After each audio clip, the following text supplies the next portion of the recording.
We all know that the situation on Spoon Island has been a ticking time bomb, but there is some serious insider buzz suggesting that a catastrophic, deadly shootout is about to go down at Windermere. This is a secret that someone behind the scenes is desperately trying to keep hidden from the fandom. Unconfirmed information points to Ross Cullum meeting a very violent, bloody end in the dark, echoing halls of the Cassadine estate.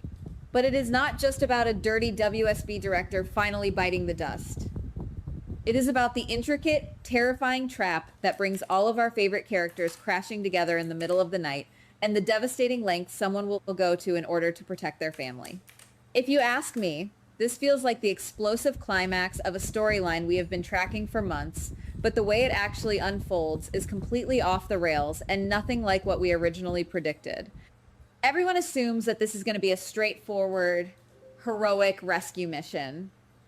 Most viewers believe that Valentine Cassadine will simply swoop in with his mysterious WSB contact, Z, expose Cullum's crimes to the authorities, and save the day like a classic, redeemed anti-hero. The obvious explanation seems to be that Carly Spencer and Lucas Jones break into Windermere to save Jocelyn Jacks. They get caught because they are out of their depth against highly trained agents. And Valentine just happens to arrive at the perfect time to bail them out. People think Cullum is just a desperate, cornered man making a final sloppy stand before being taken down by the righteous forces of the WSB. Fans are already writing off Cullum as just another rogue agent who got way too cocky for his own good and underestimated the sheer willpower of the Port Charles residents. But what if that wasn't the real reason they all ended up in those Gothic corridors at the exact same time? What if someone meticulously planned this entire convergence? Let's look at the alternative story that the insider buzz is currently whispering about. Cullum is a master manipulator, a psychological warfare expert. What if he intentionally leaked a vulnerability in Windermere's security grid specifically to draw Carly and Charlotte Cassadine in? Think about the psychological profiles of his targets. Carly is a fiercely protective mother, desperate and willing to do anything to save her kidnapped daughter, Jocelyn. Charlotte is heartbroken, angry, and reckless, deeply wanting to take down the man who forced her father to flee to Geneva and face indefinite imprisonment at Steinmauer. Cullum knows exactly how these women operate. He didn't just accidentally catch them trespassing. He rolled out the red carpet and invited them directly into his spider's web. The rumor is that when Carly and Lucas bump into Charlotte and Danny Morgan in the pitch black halls of the castle, it is not some soap opera coincidence. It is the trap snapping shut. Just imagine the eerie tension. Two separate groups sneaking through the shadowy, cold stone corridors of Windermere, completely unaware of each other until they literally collide in the dark. They quickly realize they are all on the same dangerous mission. But before they can even formulate a joint plan, the lights flood on, blinding them, and Cullum's heavily armed goons surround them from every angle. In the ensuing chaos and panic, Lucas and Danny manage to fight their way out, slipping through the perimeter and escaping into the night to find backup. But Carly and Charlotte are not so lucky. They are violently subdued and captured by Cullum. Cullum now has exactly what he wants. He has acquired the ultimate leverage. He sets the stage, fully believing that the only way to destroy Valentine is to use Charlotte and Carly as human bait. Cullum is absolutely certain that the moment Valentine gets wind of this hostage situation, he will abandon any strategic alliance with Z and rush in blindly, walking right into a fatal, inescapable crossfire. It is a brilliant, sadistic, hidden agenda. Cullum wants to watch Valentine's spirit break before he puts a bullet in his skull. But there may be more going on here, and we need to look at multiple scenarios to truly understand the depth of this leak. That's one possibility, but let's break down a few different behind-the-scenes possibility scenarios that completely change the narrative. Scenario number 1. Z is not the noble savior Valentine thinks he is. What if Z allowed Valentine to return to Port Charles, knowing full well that Cullum had set a lethal trap? Z might be using Valentine as a blunt instrument to clean up the WSB's internal mess without getting his own hands dirty. By letting Valentine and Cullum shoot it out, Z eliminates a rogue agent and potentially gets rid of Valentine, a known wild card and former mercenary, all in one bloody night. When Valentine arrives at Windermere with Z, and Z agrees to help take down the goons, it might just be a last-minute pivot because Z realizes Valentine is actually going to win the firefight. Z is playing both sides of the chessboard, waiting in the shadows to see who survives the Windermere bloodbath before declaring his allegiance. But another theory is even more twisted and paints a much darker picture of our supposed hero. Scenario 2. Valentine didn't shoot Cullum solely to save Carly and Charlotte. What if Valentine shot Cullum to silence him permanently? We are told by the unconfirmed information that a massive gunfight erupts, and Valentine is forced to put a bullet in Cullum to protect his loved ones. But Cullum and Valentine share a long, dark, and highly classified history. Cullum knows exactly where all of Valentine's bodies are buried. During that tense standoff, with Carly and Charlotte held at gunpoint, what if Cullum started talking? What if he started revealing devastating secrets about Valentine's own active involvement in the Cold Fusion Project, or his past nefarious ties to Jen Sidwell?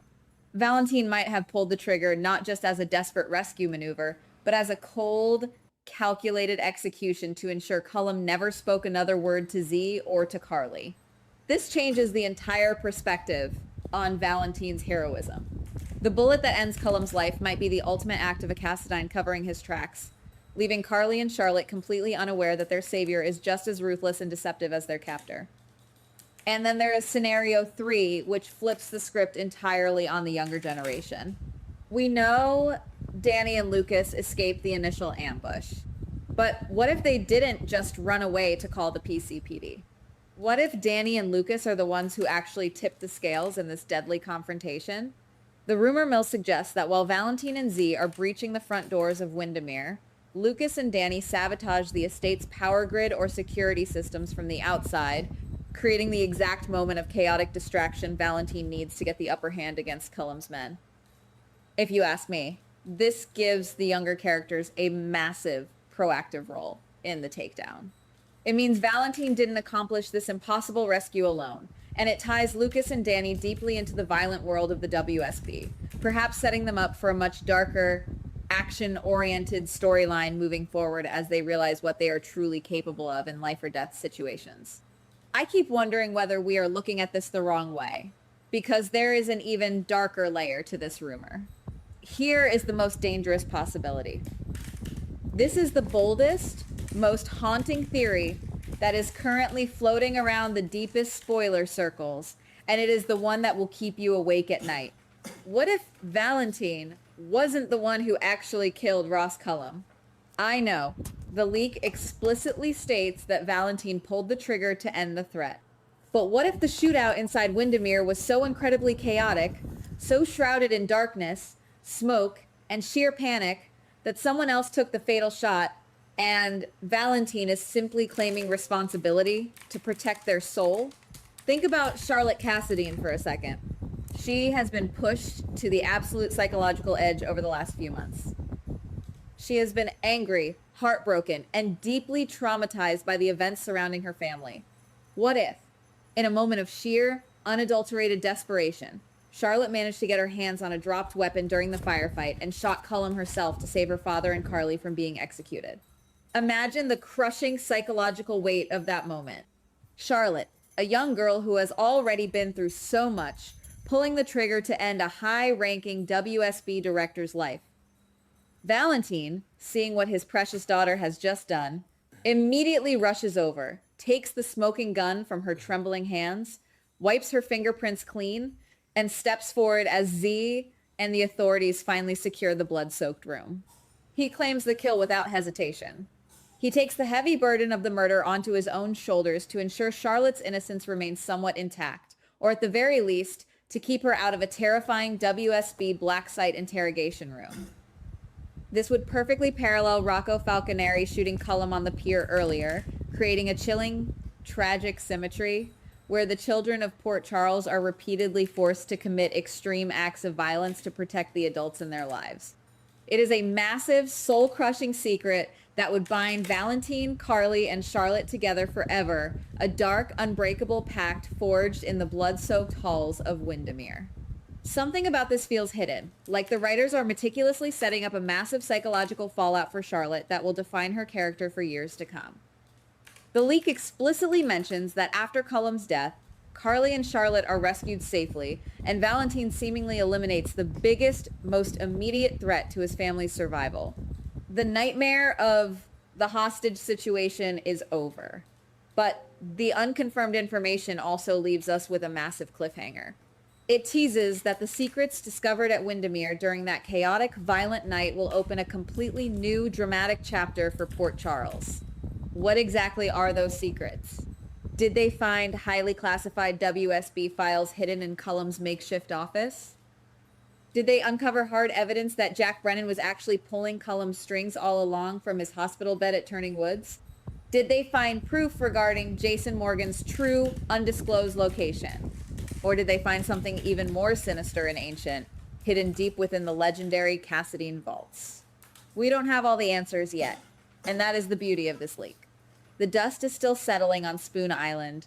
The sirens are likely just starting to wail in the distance, and the blood hasn't even dried on the cold stone floor of Windermere.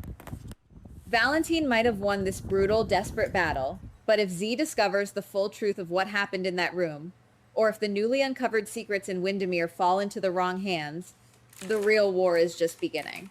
Could this mean Valentine is finally free to stay in Port Charles and rebuild his life, or is he now deeply indebted to Z in a way that will eventually cost him everything he holds dear? It could be true. It could be a massive misdirection orchestrated by the network. But one thing is absolutely certain. Someone is lying. Someone is hiding a massive piece of the puzzle. And the nightmare at Windermere is far from over. Keep your eyes peeled, guys, because the fallout from this single night of violence is going to change the landscape of General Hospital forever. Goodbye. Please like, subscribe, and comment on the GH Spoilers Daily channel.